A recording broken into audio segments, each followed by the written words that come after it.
Bemorimiz Zangiotani tashrif buyurganlar shikoyatlari doimiy nafas olishga qiyinligi va bir necha yildan beri burun ochuvchi spreylardan foydalanish. Xudo xolasa operatsiyaga oldik, inshaalloh burun to'siqlarini to'g'irlaymiz va chig'anoqlarni kichraytirib, dorilardan xalos qilamiz inshaalloh.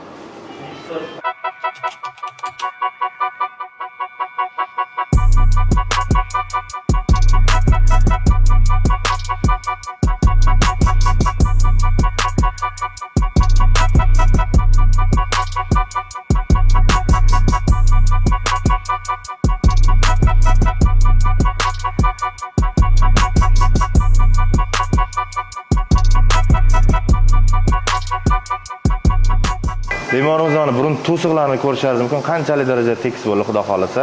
Chig'anoqlarni korreksiya qildik, nafas yo'llarini ideal darajada ochildi. Inshaalloh bemorimiz endi burun ochuvchi spreylardan butkul xalos bo'ldi.